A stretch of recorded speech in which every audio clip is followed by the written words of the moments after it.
Big boss के घर की दो बार मेहमान बन चुकी है सना। सना, कैसा लगा एक बार और फिर मेहमान बन के? बहुत बहुत अच्छा लगा और मैं बहुत खुश हूँ कि इतने सारे सीजन्स में से आउट ऑफ 150 मैं वो एक कंटेस्टेंट थी जिसको चुना गया था, वो भी हल्ला बोलने के लिए। तो कलर्स के थॉट्स के लिए हैट्स ऑफ कि उन्हें लगा कि मैं हल्ला बोल सकती हूँ। तो I think I am very excited and big boss हमेशा मेरे दिल के बहुत नज़दीक रहा है, मेरा एक सॉफ्ट कॉर्नर रहा है बिग बॉस के लिए। और मुझे बहुत मज़ा आया वापस अंदर जाके रोज़ सुबह 8 बजे गानों पे उठ के, और मतलब उठते बराबर ही डांस करना शुरू, जो मैं ज़िंदगी में ना करूं। और इतनी डिसिप्लिन लाइफ, इतना काम किया मैंने 1 महीना, जो 2 हफ्ता गई थी लोगों की। हम वही कहते थे कि हम चैलेंजेस हैं, काम वाली हैं। जैसे हम गया खाना हो गया, बर्तन दो, आपको 2 रोटी और चाहिए 1 मिनट। तो बहुत अजीब तरीक़ा से हल्ला बोला था हमने। अंदर जाके हमको लग रहा था कि जो चैंपियंस है वो हम पे हल्ला बोल रहे हैं, बट आई थिंक बहुत मज़ा आया। यानी चैंपियंस पर चैलेंजर्स या चैलेंजर्स पे चैंपियंस भारी पड़े? नहीं, अंदर जाने के बाद तो हमको लग रहा था कि हल्ला वो लोग कर रहे हैं हम पे। जिस हिसाब से बिग बॉस ने चैलेंजर्स को इतना सारा क्या कहते हैं, वो जो हक होता है घर का, वो हमारे लिए नहीं था। वो हमें नॉमिनेट कर रहे हैं, नॉमिनेशन होने के बाद अच्छा नॉमिनेट हो गया, अच्छा अभी रोटी चाहिए 1 मिनट। तो वी डिडंट अंडरस्टैंड। पूरे घर में झाड़ू पोता बर्तन खाना, तो हम वही पूछ रहे थे बिग बॉस हम किस तरीके के चैलेंजेस हैं, हम चैलेंजेस अब खुद कंफ्यूज्ड है। तो काफ़ी मज़ा आई, हमारी भी काफ़ी बैंड बजी अंदर जाने के बाद। तो बहुत अच्छा एक्सपीरियंस रहा। कौन लगा सबसे चैलेंजिंग वहाँ पर? गौतम, करिश्मा, अली, संभावना? ऑनेस्टली स्पीकिंग, जो देखो जो टॉप 5 में ऑलरेडी चैंपियंस है, कहीं ना कहीं स्ट्रॉन्ग है, तो सभी हमारे लिए बहुत स्ट्रॉन्ग कैंडिडेट्स थे। अभी भी जितने लोग गए थे उन सबको हमने अपने अपने सीजन्स में देखा है, तो मुझे तो लगता है मुझे छोड़ के सभी हल्ला बोल टाइप्स थे। और जैसे मैं एक सॉफ्ट कैरेक्टर हूँ, मुझको इतना चिकम पट्टी बिल्कुल पसंद नहीं है। मैं झगड़ा नहीं कर सकती हूँ। मैं किसी के अगर 2 जन लड़ रहे तो मैं अननेसेसरी बीच में घुस के I can probably stop the fight, but मैं अंदर घुस के तीसरे इंसान से झगड़ा करना वो झगड़े को सिर्फ बढ़ाता है। और मुझे पता था कि आप कुछ भी कर लो, मैक्स आप रहोगे 4 वीक। तो मुझे लगा और 2 वीक के लिए मैं अपनी बैंड बजा के बिल्कुल नहीं जा सकती हूँ, क्योंकि जो आपने मुझे जब शो में देखा वही मैं हूँ एक अपनी रियल लाइफ में। तो मैं ऑडियंस को वो छवि नहीं देना चाहती हूँ जो मैं हूँ नहीं लोगों को, क्योंकि मैं हमेशा कहती हूँ बिग बॉस एक ऐसा शो है जहाँ पे आप एज अ पर्सनालिटी नहीं, एज अ पर्सन नज़र आते हो जो आप हो। मेरा हमेशा से मानना है बिग बॉस किसी की इमेज ख़राब नहीं करता है, कुछ नहीं। बिग बॉस एक सिचुएशन देता है जैसे आपकी रियल लाइफ होती है। अब आप उसको हैंडल कैसे करते हो वो आपके ऊपर है। तो क्या लगता है कौन, मतलब करिश्मा, गौतम सभी अच्छा खेल रहे हैं, अली सभी अच्छा खेल रहे हैं, लेकिन आपके हिसाब से कौन बनना चाहिए विनर? मेरे हिसाब से मैं घर के अंदर जाके आने के बाद मैं कहूँगी प्रीतम को जीतना चाहिए, बिकॉज प्रीतम एक आम आदमी है, और एक आम आदमी इतने सारे नोन फेसेस और स्ट्रॉन्ग फेसेस के साथ इतना आगे बढ़ा है। और आई थिंक उनका पूरा हक है ये शो जीतने का, क्योंकि जिस हिसाब से वो लोगों के साथ रहते हैं, जो उनकी बॉन्डिंग है, इश्यूज होते हैं वो, पर वो फिर भी उनका एक वेलकमिंग नेचर है कि आप फिर जाके उनसे बात कर सकते हो। और वो कभी कभी ऑफकोर्स अपनी गलतियाँ भी एक्सेप्ट करते हैं कि अच्छा ठीक है मुझसे गलती होगी, जो बाकी कंटेस्टेंट्स नहीं करते। वो आप उनको समझाने जाओ तो कहीं ना कहीं वो आपसे झगड़ा कर बैठते हैं, तो आपको लगता है छोड़ो।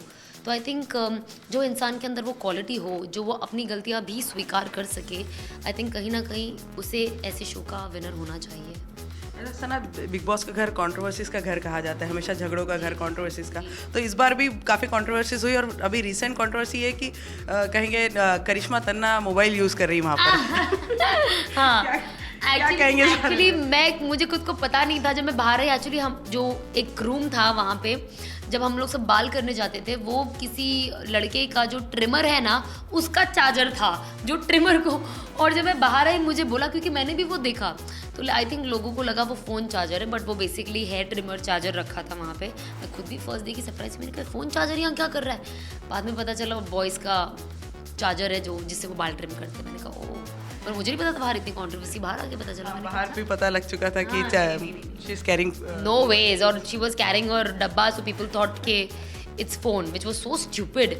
किसी को फोन नहीं मिलता, आप कोई भी हो, राहुल भी फोन नहीं ला सकता है, तो करिश्मा कैसे लाएगी? और काफ़ी अभी तो मतलब दिल मिल गए हैं वहाँ पर, काफ़ी रोमांटिक सा माहौल हो गया है, मिल चुके हैं वहाँ पे, अब कुछ अलग नहीं है।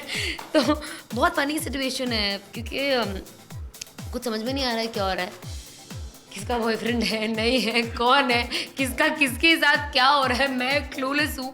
क्योंकि जिस हिसाब से शो में जब एजाज गए थे और उन्होंने करिश्मा को ये बोला था कि आपके और उपेन की जो क्लोजनेस है बाहर गलत आ रही है, और करिश्मा बहुत गुस्सा हो गई थी, कही थी कि हम तो दोस्त थे, अगर ऐसी चीज़ें बाहर आ रही तो बहुत गलत है, जो सिर्फ 2 वीक पहले की बात थी। 2 वीक के बाद उन्होंने किस कर लिया है सब, तो सिनेरियो पूरा चेंज हो गया है। सिनेरियो तो मुझे लगता है 2 वीक में इतना प्यार कहाँ से आ गया, ये शो के लिए कर रहे हैं क्या? क्योंकि इट्स वेरी स्टूपिड कि अगर आप एक 2 इयर्स की कमिटेड रिलेशनशिप में हो और आप 4 दिन पहले फ़ोन करके राहुल को कहते हो कि मैं एक रिलेशनशिप में हूँ, वही वापस चीज़ें आपने उठाई है कि मैं कमिटेड हूँ यार, आप ऐसे कैसे मेरे पीछे पड़ रहे हो, मेरा बॉयफ्रेंड है, मेरा ये मेरा वो है, आप मेरा कैरेक्टर ख़राब कर रहे हो। कट टू रात को उन दोनों में किसिंग हो रही है, तो आपको समझ में नहीं आ रहा है कि क्या हो रहा है। तो इससे डेफिनेटली करिश्मा ने अपना क्या कहते हैं, जो अपना एक डबल फेस है वो वहाँ पे दिखा दिया। ऑफकोर्स उपेन का भी समझ में नहीं आता, एक लड़की ऑलरेडी डेटिंग कर रही है किसी को, तो आप इतना घुस रहे हो इन अ वे, आप कहीं ना कहीं एक रिलेशनशिप तोड़ रहे हो, वो है रिलेशन की नहीं वो भी नहीं पता। तो मुझे, क्योंकि जब मैं घर के अंदर जा रही थी उपेन ने मुझसे एक मैसेज भेजा था करिश्मा के लिए कि उनको बता देना उनका बॉयफ्रेंड एवरीथिंग इज़ फाइन। तो मेरे हिसाब से उन दोनों का ठीक चल रहा है अभी भी। जैसे अंदर जाती हूँ 1 हफ्ते के बाद याद है ये मैं बोली अभी तो इसने बोला इसका बॉयफ्रेंड है और उसने मैसेज भेजा, तो मैं बहुत कंफ्यूज थी उस घर में, क्योंकि मुझे डिम्पी राहुल का भी कुछ समझ में नहीं आ रहा है, वो बोलते क्या है करते क्या है। राहुल ने जैसे संभावना को बाहर बोला था अंदर जाके डिम्पी की बैंड बजाना, ये वो मेरे सामने बोला था, महक को बोला है, मैंने तो सुना था, उन्होंने बोला महक और संभावना को है, और अंदर जाने के बाद फिर जब वो बैंड बजाती है और संभावना खुल के कह रही है कि मुझे राहुल ने बोला राहुल के सामने, और सडनली अब इन दोनों में भी प्यार जाग उठा है, मतलब मैं इसको सपोर्ट करूंगा, मैं इसको काफी माहौल बदल गया है। ओह गॉड, मतलब मैंने कहा बॉस मेरा जाना बनता है, क्योंकि मैं यहाँ कुछ नहीं कर पाऊंगी, क्योंकि क्या हो रहा है I just can't understand what's happening in the house. पहले वीक आप नॉमिनेशन गौतम को नहीं देते हो, 3.5 महीने से पूरा घर हाथ धो के नहा धो के उसके पीछे पड़ा था, जब वो नॉमिनेशन में आया सडनली हम चैंपियंस हैं। उसके बाद नेक्स्ट टू कट वीक एक चैंपियन को वापस हमारे पास भेज दे, जब तबादला था, और आप इतने लॉयल हो irrespective so many problems, I think आपको महक को भेजना चाहिए था, बिकॉज वो चैलेंजर है, आप चैलेंजर को वापस चैलेंजर्स में भेज सकते थे, लेकिन आपने अपना पर्सनल ग्रज रख के डिम्पी को भेजा। तो आई थिंक मेरे हिसाब से करिश्मा क्या बोलती मुझे लगता है उसको भी नहीं पता है, और वो बहुत सेल्फिश है और बहुत फ्रिकल माइंड है, वो कान के कच्चे टाइप्स होते हैं ना, कुछ भी सुन के। आई थिंक करिश्मा का ये प्रॉब्लम है, वो उसका खुद का कुछ भी दिमाग नहीं है शो में, कभी वो ओपेन की सुनती है कभी प्रीतम की सुनती है, उसका खुद का ओपिनियन ही नहीं है, और अगर आप उसे बताना चाहो तो वो इतना ज़्यादा डिफेंसिव हो जाती है, तो सामने वाला सोचता है एनर्जी वेस्ट करके मतलब नहीं है इस पर, लेट इट गो। सना, अब आगे खतरों के साथ आप सामने दिखने वाली है ऑडियंस को, क्या कहेंगे अपने दर्शकों से? मुझे लगता है ये खतरों के खिलाड़ी की जो चीज़ें हैं वो 500 गुना बिग बॉस के खतरों के खिलाड़ी से कम है, क्योंकि एटलीस्ट आपको पता है ये जो जानवर करने क्या वाले हैं, अंदर इंसान का तो पता ही नहीं कि वो कब क्या बन जाते हैं।